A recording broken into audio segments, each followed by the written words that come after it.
வணக்கம், என்னோட பேர் சாம். இப்போ நம்ம பார்க்க போகிறது சாம்சங்கில் இந்தியாவுக்காகவே உருவாக்கப்பட்ட ஒரு டிஷ்வாஷரை பற்றி தான் பார்த்துட்டு இருக்கோம். ஸோ இந்த டிஷ்வாஷரோட ஸ்பெஷாலிட்டி என்னன்னு பார்த்தீங்கன்னா, நம்ம பாத்திரங்களில் எவ்வளோ தான் விடாப்படியான அழுக்கு இருந்தாலும் சரி, அதில் எவ்வளோ ஆயில் பிசுபிசுப்பு இருந்தாலும் சரி, அதை ரிமூவ் பண்ணுறதுக்காகவே பார்த்தீங்கன்னா இதில் இன்டென்சிவ் வாஷ் அப்படின்ற ஃபீச்சர் கொடுத்துருக்காங்க. ஸோ நம்ம இதை முன்னாடியே ஸ்க்ரப் பண்ணி தான் பாத்திரத்தை உள்ள வைக்கணுன்ற அவசியமே கிடையாது.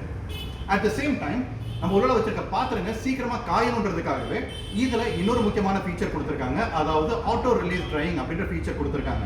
இந்த ஃபீச்சர் பொறுத்த வரைக்கும் இந்த டிஷ்வாஷரோட டோர் ஆட்டோமேட்டிக்காவே ஒரு 10 சென்டிமீட்டருக்கு இப்படி திறந்துக்கும். திறக்கிறது மூலமா உள்ள இருக்க ஸ்டீம் எஸ்கேப் ஆயிடும். இதன் மூலமா ட்ரையிங் ரொம்ப ஃபாஸ்டாவே நடக்கும். And at the same time ரொம்ப சுத்தமான ஒரு வாஷ் கொடுக்கணுன்றதுக்காகவே இதுல ஒரு ஹைஜீன் வாஷ்ன்ற ஃபீச்சரும் கொடுத்திருக்காங்க.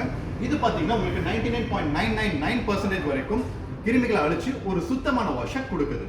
இதுல பாத்தீங்கன்னா ஃபைனல் ரின்சிங்க ஒரு 3வது ரின்சிங் அப்படின்ற ஒரு ஃபீச்சரையும் சேர்த்துக்குது. அண்ட் இதுல இன்னொரு முக்கியமான ஃபீச்சரா பாத்தீங்க அப்படின்னா, இதுல உங்களுக்கு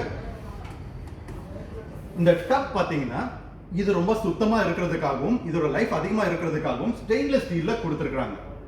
ஸோ மார்க்கெட்ல இருக்கிறதுலே பெஸ்ட் இன் கிளாஸ் ஃபீச்சரான இன்டென்சிவ் வாஷா இருக்கட்டும், இந்த ஆட்டோ ரிலீஸ் ட்ரையிங்கா இருக்கட்டும், அண்ட் இந்த ஹைஜீன் வாஷா இருக்கட்டும், and at the same time உள்ள இருக்க ஸ்டெயின்லெஸ் ஸ்டீலா இருக்கட்டும், இந்த மாதிரி பெஸ்ட் இன் கிளாஸ் ஃபீச்சர் இருக்கக்கூடிய ஒரே டிஷ் வாஷர் இது மட்டும் தான். இந்த டிஷ் வாஷர்ல இன்னும் நிறைய ஃபீச்சர்ஸ் இருக்கு, அதை பத்தி எக்ஸ்பிளைன் பண்ணலாமா?